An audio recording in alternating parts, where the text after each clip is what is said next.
Hi everyone, welcome to Om Brewok Story. Semoga kalian sehat selalu dan diberikan rezeki yang berkah ya. Kali ini Om akan membahas alur cerita film yang diangkat dari kisah nyata yang berjudul Kesari Chapter 2 The Untold Story of Jallianwala Bagh, keluaran tahun 2025. Film ini menceritakan kisah kelam pembantaian paling berdarah warga sipil untuk menuntut kemerdekaan India. Cerita berfokus pada perjuangan Sankara Nair yang diperankan oleh Akshay Kumar, seorang pengacara dan mantan Presiden Kongres Nasional India, untuk mengungkap kebenaran di balik tragedi pembantaian Jallianwala Bagh tahun 1919. Oh iya, walaupun judulnya Kesari Chapter 2, ini bukan sequel dari film Kesari yang diperankan oleh Akshay Kumar juga. Udah lah, nggak usah pakai lama, langsung aja bemper Om Brewok Story.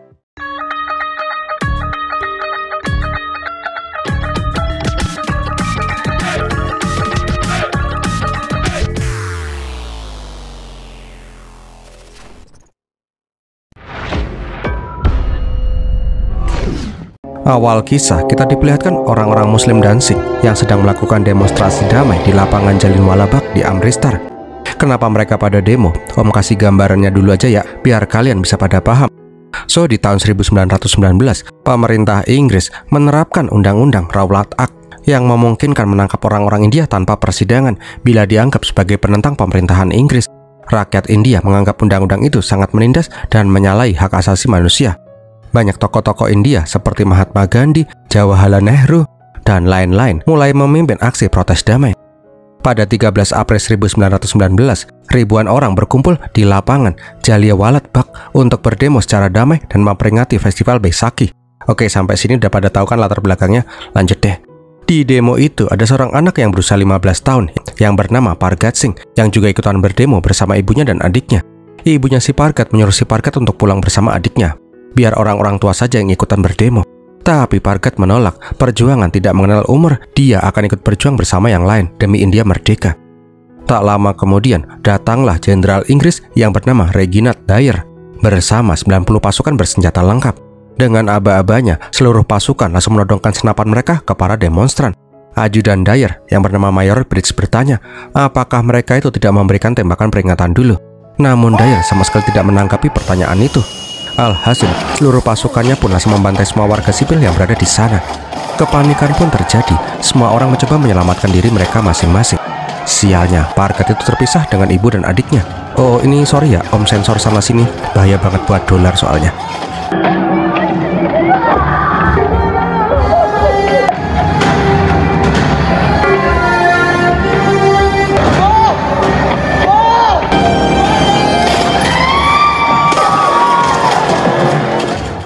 Walaupun sudah ratusan orang yang tewas, Dyer tetap tidak menghentikan pembantaian itu.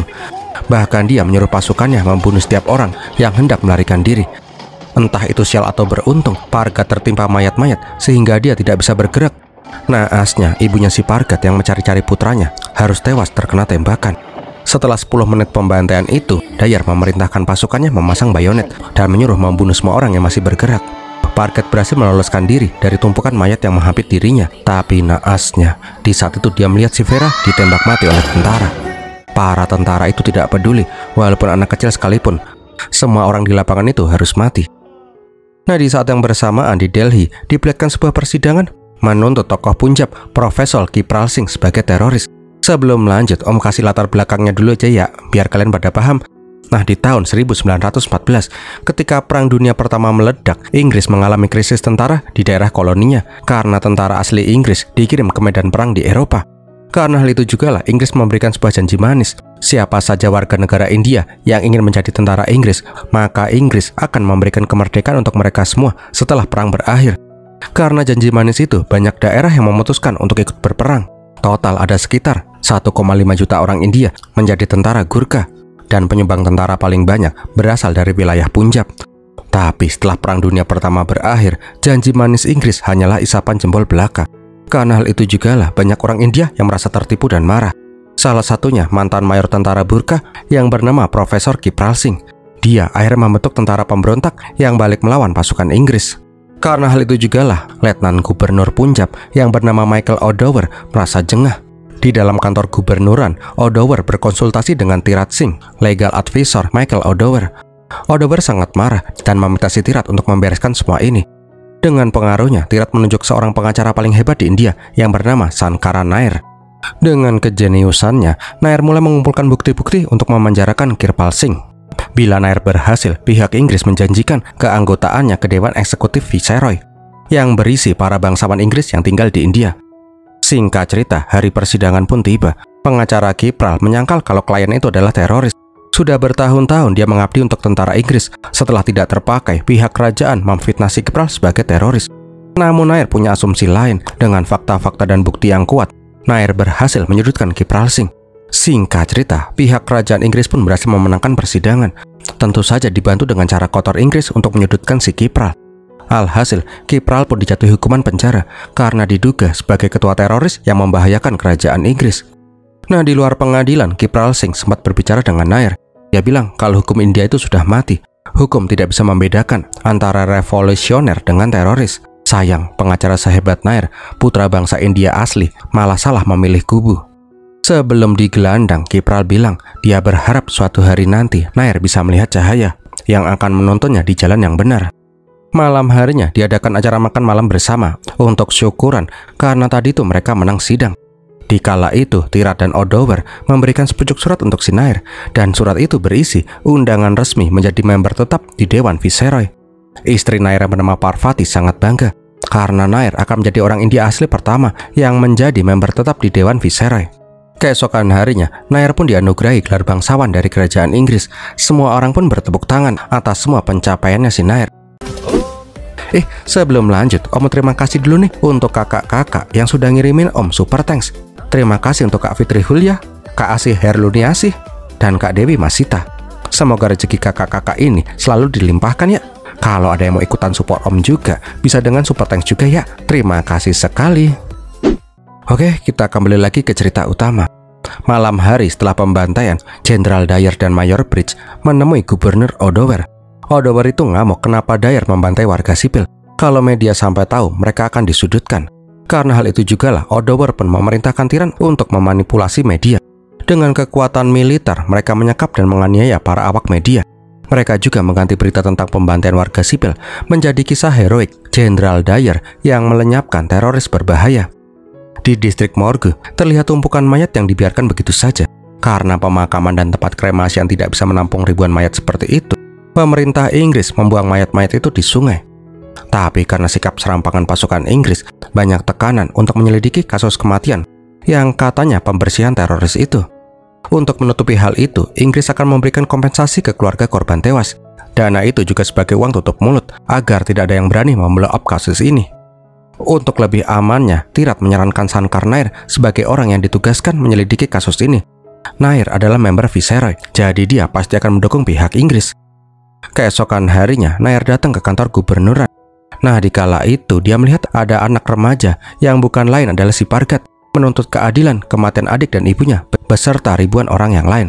Nah, di dalam anggota dewan mulai mendengarkan pengakuan dari Jenderal Dyer yang ditulis dalam sebuah surat. Di surat itu mengatakan kalau perbuatan Dyer itu tidak salah, dia hanya menjalankan tugasnya untuk melindungi tanah kolonial Inggris dari teroris berbahaya. Di laporan juga ditulis ada 1.650 teroris yang tewas dan ratusan yang lain terluka parah. Nah, di kala itu Nair yang merasa janggal bertanya, ada berapa korban jiwa dari pihak tentara Inggris? Mendapatkan pertanyaan seperti itu, semua orang pun langsung pada terdiam. Karena emang gak ada korban jiwa dari pihak tentara. Bangkainya, orang-orang Inggris di sana malah nyuekin pertanyaan si Nair. Seolah-olah itu bukan sesuatu yang penting. Gak mau berdiam diri, Nair pun mendatangi tempat pembayaran kompensasi. Di saat itu, ada ibu-ibu tua yang dipaksa tanda tangan oleh tentara. Ibu tua itu pun bingung karena berkas yang harus dia tanda tangani menggunakan bahasa Inggris.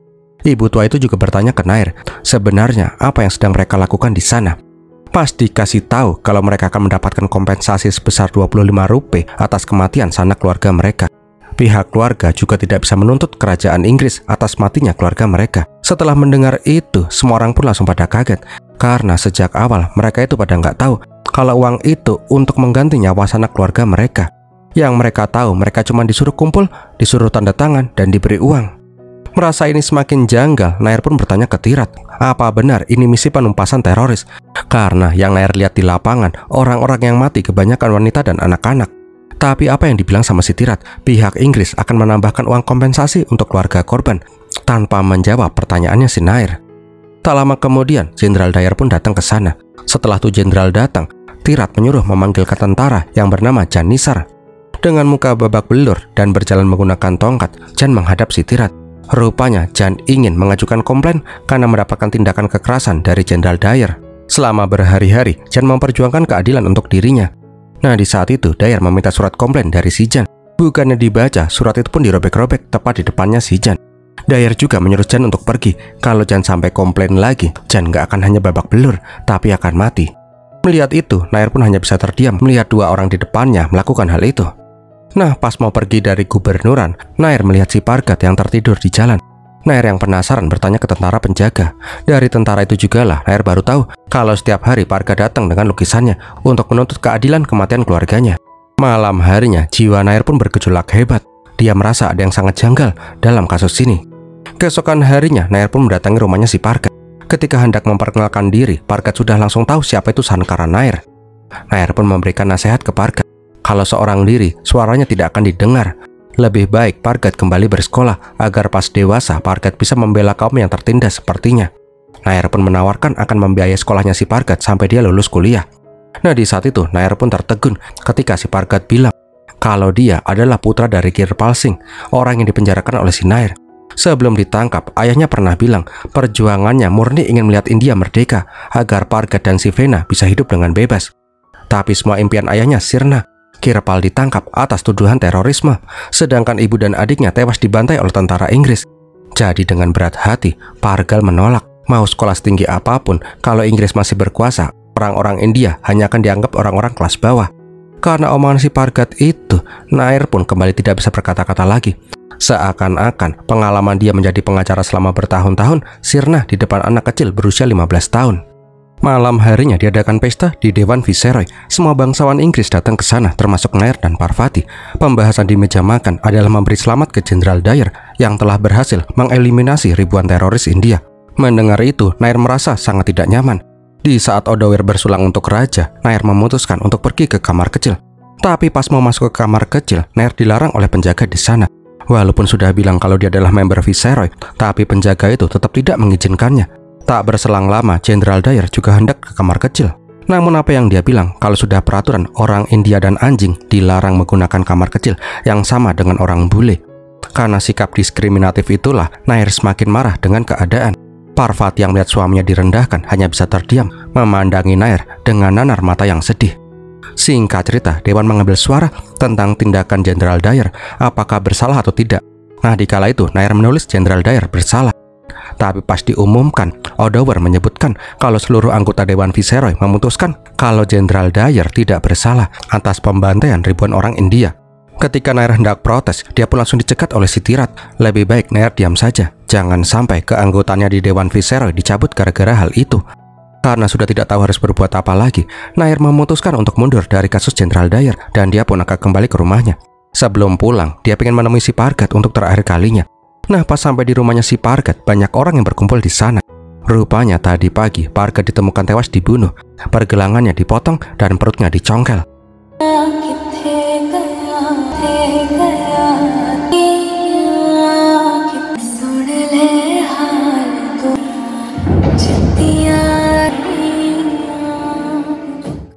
Di stasiun, ketika hendak menaiki kereta, Nair dihampiri oleh seorang cewek yang bernama Dilrat Gill. Dilrat mengaku kalau dia sangat mengidolakan si Nair sebagai pengacara yang handal. Namun dia sangat kecewa karena Nair menyerah ketika menghadapi kasus yang berurusan dengan kerajaan Inggris. Dunia perlu tahu tentang apa yang terjadi di Jalan Walat Bag.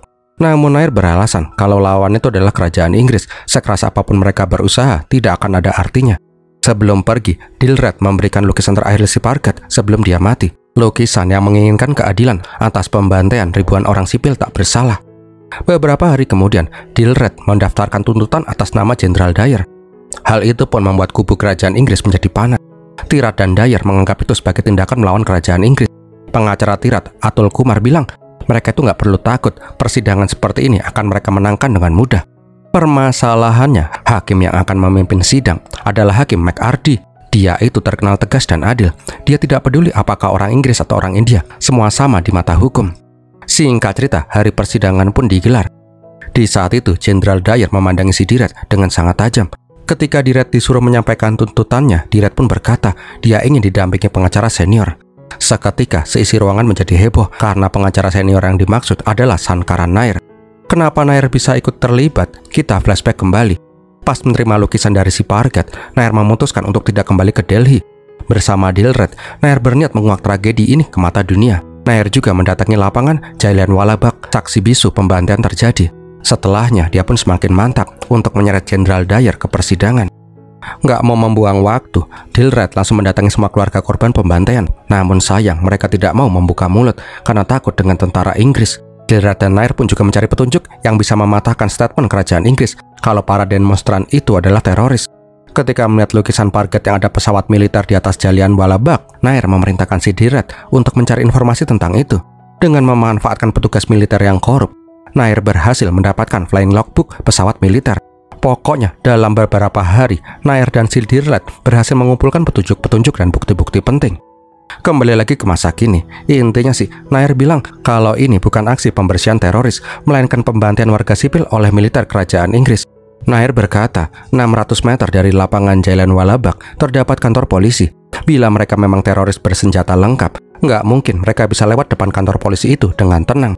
Untuk mematahkan statementnya si Nair, pengacara Atul Kumar memanggil saksi kolektor Kartar Singh. Kartar yang sudah disogok Inggris memberikan statement palsu. Kartar berkata kalau sekitar jam 4, ribuan orang dengan senjata lengkap melewati kantor polisi. Karena kalah jumlah dan persenjataan, para polisi tidak bisa berbuat apapun selain membiarkan mereka lewat. Karena hal itu jugalah polisi menghubungi pihak militer dan kejadian itu pun terjadi. Nair yang pintar memutarbalikkan statementnya si Kartar. Kalau emang Kartar dan polisi meminta bantuan backup militer, seharusnya ada prosedur yang dia lakukan. Nggak semata-mata bilang minta bantuan kayak pas tawuran. Nair meminta berkas-berkas atas prosedur itu. Mendapati pertanyaan itu, Kartar pun langsung terdiam, karena memang hal itu nggak pernah dia lakukan. Nair juga menemukan sebuah pamflet yang memobilisasi warga untuk datang berdemo di lapangan Jallianwala Bagh tepat di tanggal 13 April.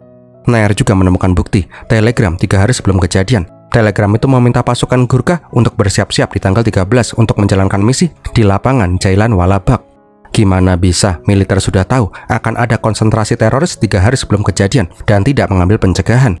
Nggak cukup di sana, Nair juga menunjukkan flying logbook yang menjelaskan di hari pembantaian ada pesawat militer di atas lapangan Jallianwala Bagh tepat 1 jam sebelum pembantaian. Kenapa pesawat militer bisa sampai ke kawasan pemukiman tanpa ada misi yang jelas? Mendengar itu, Dyer pun langsung berkata kalau pesawat itu cuma salah terbang. Tapi plot twistnya, di flying logbook nggak pernah ditulis kalau ada pesawat militer yang terbang di hari itu. Kenapa Jenderal Dyer bisa begitu yakin kalau ada pesawat militer yang nyasar, sedangkan di logbook tidak ditulis ada pesawat yang terbang? Itu menandakan kalau semua ini sudah disetting oleh Jenderal Dyer. Pesawat itu ditugaskan memantau apakah orang-orang India sudah berkumpul di lapangan atau belum. Atul Kumar yang terdesak bilang kalau statement Nair itu cuma omong kosong, mereka adalah teroris dengan bersenjatakan lengkap. Nair pun menunjukkan sebuah koran beberapa hari sebelumnya. Koran yang memberitakan tokoh Sikh, tokoh Hindu, dan tokoh Muslim bersatu untuk menentang Undang-Undang Rowlatt Act. Inggris sangat ketakutan karena bila seluruh orang India bersatu, maka kerajaan Inggris tidak bisa mengadu domba lagi dan mereka akan kehilangan kekuasaannya di India. Itulah motif pembantaian seluruh orang di lapangan dan menyebut mereka sebagai teroris. Karena situasi semakin memanas, Hakim McCarthy pun menskorsing sidang sampai minggu depan. Dengan langkah tegas, Nair meninggalkan ruangan sidang. Di saat itu, dia ingin memasuki toilet khusus orang Inggris. Setelah melihat apa yang dilakukan oleh si Nair, penjaga itu pun mempersilahkan si Nair untuk masuk. Di dalam, Nair pun menemui si Dyer yang lagi pipis enak. Dyer berkata, apapun yang dilakukan oleh si Nair, dia tidak akan dinyatakan bersalah. India itu milik Inggris. Orang-orang India cuma dianggap binatang, dan suara binatang tidak akan pernah didengar oleh manusia. Di saat itu, Nair cuma melongok ke arah totongnya si Dyer dan bilang, kamu panik dan ketakutan, seperti totongmu yang mengkerut itu. Setelah sikap berani Nair dan Dilred menentang kerajaan Inggris membuat media menjadi heboh, mereka berdua pun menjadi spotlight. Jengkel dengan situasi yang mereka alami membuat Odover murka. Bagaimanapun juga mereka tidak boleh kalah. Bangkainya, Dyer malah menyarankan membunuh si Nair dan si Dilred sebelum semua ini menjadi semakin besar. Odover jelas saja marah. Sekarang mereka berdua itu lagi menjadi spotlight. Kalau terjadi apa-apa dengan mereka, sudah bisa dipastikan kita pelakunya. Semua mata akan tertuju ke kita. Intinya sih, sekarang mereka harus menemukan pengacara yang bisa mengimbangi si Nair. Dyer pun menyarankan pengacara dari Inggris saja. Tapi Tirat punya pemikiran lain. Dia mengenal pengacara hebat, blasteran India Inggris, yang dulu pernah head to head dengan si Nair. Orang itu terkenal akan melakukan apapun agar bisa menang. Dan yang paling penting, dia juga sangat membenci Nair. Nah, di sebuah bar, Tirat mendatangi seorang pria yang bernama Neville McKinley. Intinya aja nih ya, Nair mengajak si Neville untuk membantu kerajaan Inggris melawan ketidakadilan. Ketika tahu yang akan dilawan adalah si Sangkara Nair, Neville pun menolak. Neville sadar melawan Nair hanya akan membuang-buang waktu.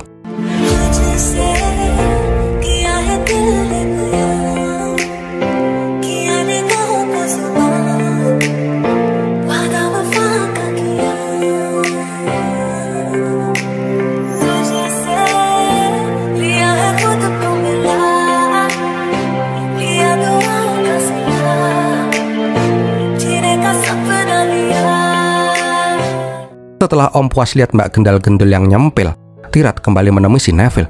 Tirat membuka luka lamanya si Neville. Selama karirnya, Neville itu baru pernah kalah 1 kali di persidangan. Dan orang yang mengalahkan Neville tak lain adalah si Sangkara Nair. Tirat menjanjikan kalau kali ini Neville pasti akan menang karena kerajaan Inggris akan all out membantu. Nggak cuman itu, Tirat juga menjanjikan keanggotaan penuh Dewan Viceroy ke Neville, sesuatu yang sangat Neville idam-idamkan sejak dulu kala. Seminggu kemudian, hari persidangan pun digelar kembali. Di saat itu Nair pun kaget karena pengacara yang akan membela si Dyer adalah si Neville. Singkatin aja nih ya, Neville mulai memberikan statement-statementnya untuk pembelaan Dyer. Neville pun meminta izin ke hakim. Jenderal Dyer adalah seorang militer. Semua perkataan dan pembelaannya akan mempengaruhi kredibilitas tentara kerajaan Inggris. Maka dari itu, Neville meminta agar semua wartawan untuk keluar ruangan. Mendengar itu, Neville merasa amat keberatan. Tapi sayangnya, Pak Hakim menyetujui permintaan Neville. Setelah semua wartawan keluar dari ruangan, Neville pun kembali keluar-keluar. Untuk menyangkal semua bukti-bukti yang diberikan Nair minggu kemarin, Neville memanggil seorang saksi, seorang wanita Inggris yang bernama Martha Stephen, seorang guru musik di Sikh Missionaries College. Neville pun bertanya, di tanggal 11 April, Martha membuat laporan ke polisi tentang apakah laporan itu dibuat. Mendapati pertanyaan itu, Martha pun langsung terlihat tertekan. Dengan perhatian, Neville memberikan minum untuk Martha dan memintanya untuk tenang. Sembari menangis, Martha menceritakan kisah kelamnya. Tanggal 10 April, jam setengah 6 sore, Martha berjalan di lorong sekolah seorang diri. Tiba-tiba, dia ditarik oleh pemuda India dan diseret ke dalam gudang. Di gudang itu, dia dipertuing-tuing dengan sangat brutal. Jelas saja, Nair protes karena kasus ini sama sekali tidak berhubungan dengan kasus pembantaian. Namun Neville belum selesai berbicara. Orang yang mempertuing Martha bernama Tanvir Chowdhury, ketua pemuda Dan Fauj. Tanggal 12 April, Tanvir ditangkap. Mendengar ketuanya ditangkap, anggota Dan Fauj berniat mengangkat senjata untuk membebaskan ketua mereka. Kebetulan atau disengaja, di tanggal 13, orang-orang berkumpul di lapangan Jallianwala Bagh. Anggota Dan Fauj membaur dengan para demonstran. Mereka merencanakan kudeta besar-besaran agar bisa menghancurkan kerajaan Inggris. Karena hal itulah, Jenderal Dyer yang terhormat berinisiatif menghentikan pergerakan Dan Fauj sebelum terlambat. Apa yang dilakukan Tanvir ke Martha bisa saja dilakukan pemuda India ke cewek-cewek Inggris yang lain. Itulah kenapa Jenderal Dyer melakukan semua itu. Setelahnya, Pak Hakim pun bertanya ke Nair, apakah ada pembelaan dari Nair atau ingin mendatangkan saksi juga. Karena tidak siap, Nair meminta waktu untuk mengumpulkan pembelaan. Alhasil, sidang pun kembali diskorsing selama 1 minggu. Setelah ruangan sepi, Dilrat sangat marah. Kalau emang benar Tanvir mempertuing si Martha, tapi pembantaian ribuan orang dengan alasan seperti itu nggak masuk akal. Di pembantaian itu, bahkan banyak anak kecil dan wanita yang juga menjadi korban. Nah, karena berita itu juga lah banyak warga Inggris yang melakukan protes. Mereka menganggap kalau Nair membela pemertuing kejam. Justice for Martha pun digaungkan di seluruh penjuru Punjab. Nggak cuma itu, mobil Nair pun dicegat dan dipaksa turun. Muka Nair juga dikasih oli sebagai simbol penghinaan. Nah, di rumah, Parvati pun meminta si Nair untuk berhenti saja. Lawan mereka itu adalah kerajaan Inggris. Mereka tidak akan punya kesempatan untuk bisa menang. Tapi semua perlakuan buruk yang Nair terima malah membuat Nair semakin bertekad memenangkan kasus ini. Keesokan harinya, Dirlet mendatangi TKP. Dirlet mengecek semua bukti-bukti yang bisa dia temukan. Dia juga mendatangi rumah sakit di sekitaran Punjab. Begitu juga dengan Nair yang mendatangi asrama Tanvir bersekolah. Dan dia juga menemui si Tanvir secara langsung di penjara. Singkat cerita, hari persidangan ketiga pun digelar. Ketika Dirlet hendak duduk, dia merasa amat tertekan karena spanduk-spanduk yang menyudutkan dirinya dan si Nair. Namun Nair menyuruh si Dirlet untuk tenang. Nah, di kala itu, Nair tidak mendatangkan saksi baru, melainkan dia ingin meminta kesaksian Martha lagi. Akan tetapi, Neville menolak dengan alasan kasus ini sangat sensitif. Saksi akan merasa terintimidasi bila dimintain keterangan lagi yang menyudutkan dirinya. Karena hal itulah, Dirlet pun langsung maju dan meminta izin ke Pak Hakim. Sesama wanita bisa saling tahu apa yang sensitif atau tidak. Karena hal itulah, Pak Hakim mengizinkan si Dirlet untuk menanyai si Martha. Pertama-tama, Dirlet mempertanyakan kesaksian si Martha di persidangan kemarin. Martha bilang kalau Tanvir itu menyeret Martha ke gudang. Kenapa Martha tidak berteriak? Martha mengaku dia berteriak sekuat tenaga, tapi hari itu sekolah sudah tutup, tidak ada orang di sana. Dirlet juga bertanya, pas dipertuing-tuing kenapa Martha tidak melawan? Martha beralasan dia ketakutan dan membeku. Nah, faktanya memang sekolah itu sudah tutup di jam itu, tapi di sebelah sekolah ada gereja misionaris. Di jam yang sama, Dirlet mencoba berteriak. Nggak perlu waktu lama, teriakannya direspon oleh orang-orang di gereja. Kedua, Martha bilang kalau dia dipertuing-tuing dengan kekerasan. Tapi kenapa Martha tidak pergi ke rumah sakit untuk perawatan? Dirlet sudah mengecek semua rumah sakit dan klinik di Punjab. Tidak pernah ada pasien yang bernama Martha datang ke sana. Seketika, Martha pun terdiam tidak bisa berkata-kata lagi. Setelah dicecar berbagai macam pertanyaan, Dirlet bertanya apakah benar Martha sama sekali tidak mengenal Tanvir Chowdhury. Dirlet menemukan sebuah buku. Di halaman depan tertulis dengan tulisan tangan Martha, "Untuk Tanvir tersayang dari MS." Karena terus dicecar, akhirnya Martha pun tidak kuat lagi. Dia pun mengaku kalau dia dan si Tanvir saling mencintai. Selama ini mereka menjalin hubungan percintaan secara sembunyi-sembunyi. Sampai suatu hari, pas mau bercocok tanam di gudang, mereka pun ke gap. Di zaman itu, seorang wanita Inggris menjalin cinta dengan pemuda India memang dianggap sangat memalukan. Karena hal itulah, polisi Inggris mengancam pasangan itu. Tanvir akan didakwa melakukan pemertuingan. Martha juga tidak boleh membocorkan ini ke publik. Kalau enggak, Tanvir akan dibunuh dan sekolah Martha mengajar juga akan terkena imbasnya. Karena hal itulah, Martha terpaksa memberikan kesaksian palsu. Nah, kali ini Nair langsung menuangkan air seperti yang pernah Neville lakukan kemarin. Karena semua pengakuan Martha, semua statementnya si Neville kemarin langsung terbantahkan. Namun Neville masih aja berkelit kalau semua tekanan yang diterima si Martha dilakukan oleh polisi. Militer tidak ikut terlibat, maka dari itu Jenderal Dyer tidak bisa disalahkan. Jenderal Dyer hanya menjalankan tugasnya sebagai perwira militer. Jelas saja, Nair pun sangat marah dan menyebut ini sebagai kebohongan besar. Karena keributan di persidangan, hakim kembali menskorsing sidang. Sampai Nair bisa membuktikan kalau Jenderal Dyer melakukan genosida ke warga sipil. Nair diberi waktu 2 hari. Kalau tidak bisa mendapatkan bukti-bukti konkret, maka persidangan ini akan dianggap selesai. Jelas saja, Dirlet dan Nair kelimpungan. Kalau mereka punya bukti sejak awal, nggak mungkin mereka susah payah di persidangan. Depresi dengan semua ini, Dirlet pun menyobek surat-surat dari pengadilan. Di saat itu, Nair pun keinget dengan Jan Nisa. Nggak perlu waktu lama, Nair langsung menemui si Jan. Jan pun ditanyain tentang kejadian yang menimpanya. Setelah meng-cross-check semua informasi dari Jan diminta menjadi saksi di persidangan. Tapi Jan terlalu takut untuk menjadi saksi. Jan pun keinget mungkin Mayor Bridge bisa membantu si Nair. Walaupun dia orang Inggris dan ajudan Jenderal Dyer, Bridge itu tidak setuju dengan pembantaian warga sipil. Bridge yang diperintahkan untuk ikut menembak tidak sanggup menarik pelatuknya. Singkat cerita, 2 hari pun berlalu dengan cepat. Nair sudah yakin benar kalau di persidangan ini dia bisa menang. Nah, pas hakim menyuruh Nair mengeluarkan bukti dan saksi, Nair malah meminta Jenderal Dyer untuk maju. Walaupun Neville memprotes, tapi hakim tetap mengizinkan Dyer untuk menjadi saksi. Intinya, Nair bertanya kenapa Dyer bisa sampai di lapangan Jallianwala Bagh. Seperti yang kemarin Dyer bilang, dia dihubungin polisi untuk membantu penangkapan teroris bersenjata. Nah, Nair pun bertanya lagi, menurut protokol militer pembubaran massa, tentara harus melakukan tindakan preventif terlebih dahulu, seperti menembak gas air mata atau tembakan peringatan. Dicecar berbagai macam pertanyaan, emosi Dyer pun memuncak. Dia bilang dia tidak menyuruh pasukannya menembak tembakan peringatan dulu. Nair juga memancing, apakah bayi, anak-anak, dan wanita hamil juga dianggap sebagai teroris berbahaya?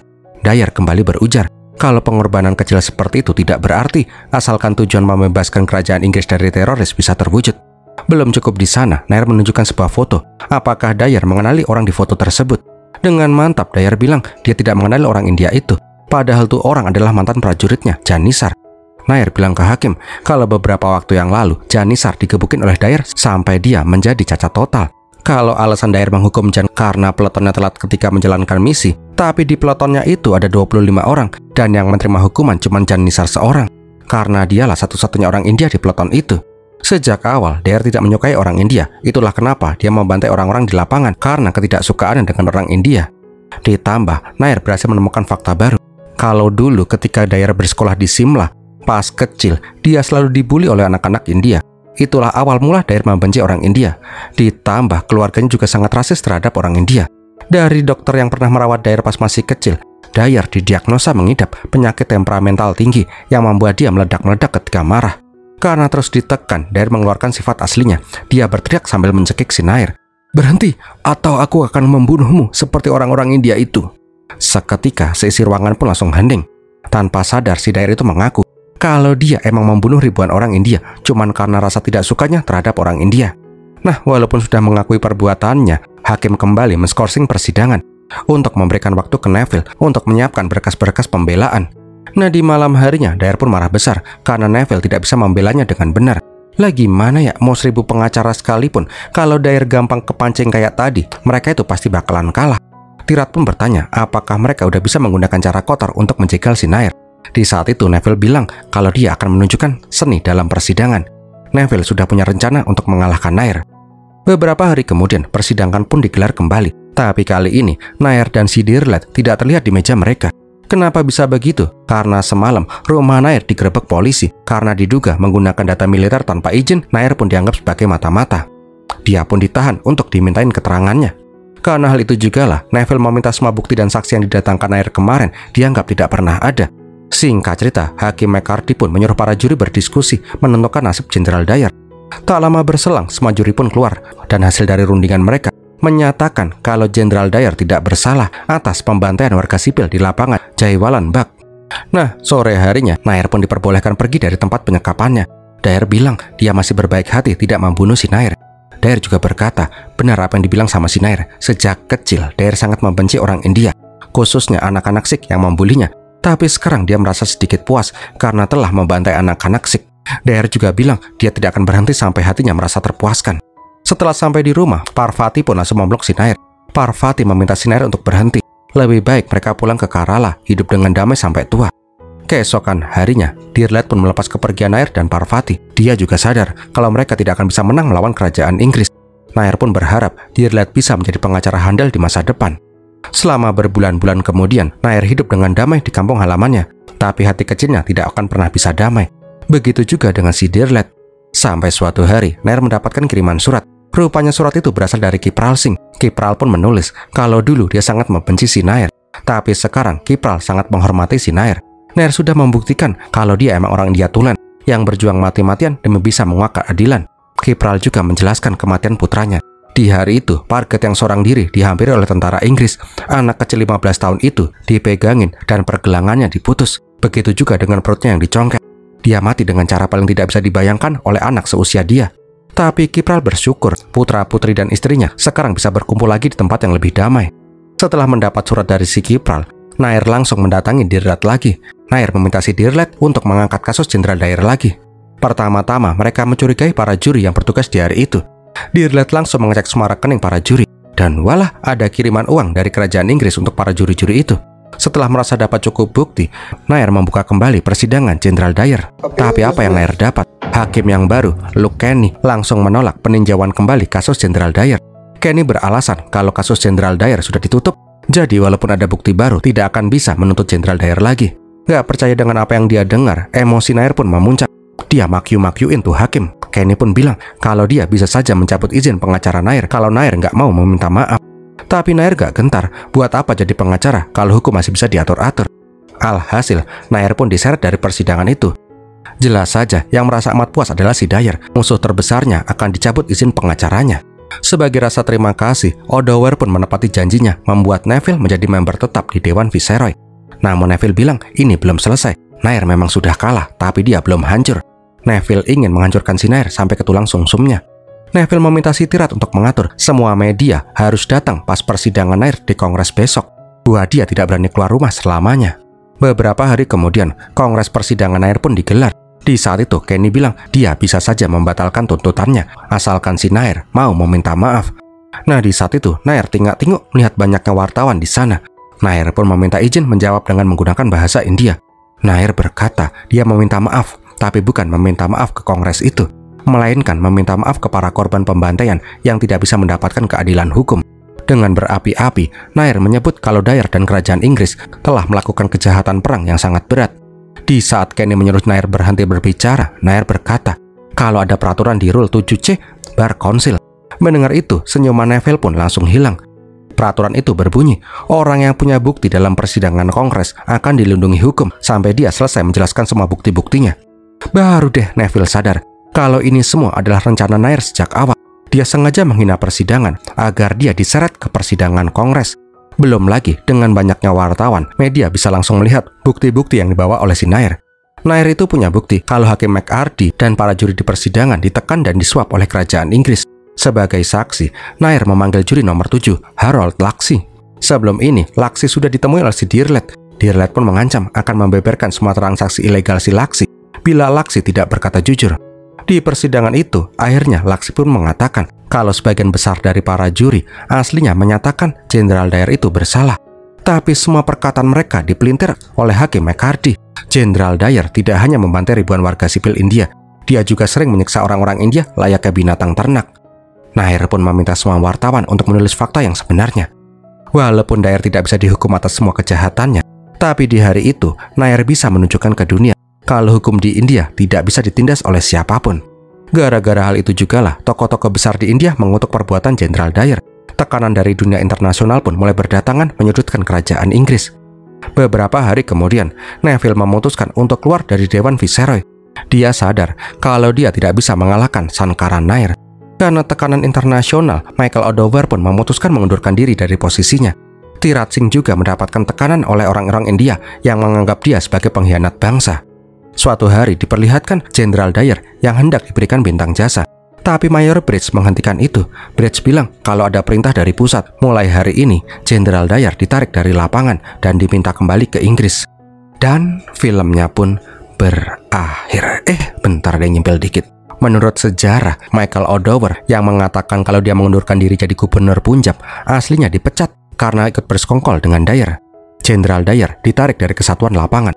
Karena tekanan publik dan traumanya, Dyer menderita sakit. Dan 4 tahun kemudian, di tanggal 23 Juli 1927, Dyer meninggal dunia tanpa pernah dinyatakan bersalah. Sankara Nair akan dikenal sebagai orang India pertama dan satu-satunya yang seorang diri bisa mengalahkan kerajaan Inggris. Sampai saat ini namanya pun melegenda sebagai pahlawan Punjab. Sudah lebih dari 106 tahun semenjak pembantaian berdarah itu. Namun sampai detik ini, pemerintah Inggris tidak pernah mengakui perbuatan mereka dan tidak pernah terlontar kata maaf sampai saat ini. Tamat deh. Wah, gimana film ini sob? Semoga menghibur ya. Kalau kalian suka, silahkan like, komen, dan share. Jangan lupa subscribe. Kalau ada yang mau support Om, bisa dengan super thanks juga ya. Om bakal terima kasih sekali. Terima kasih juga udah nonton sampai di detik ini. Om Berewoks pamit dulu dan biar milatihin.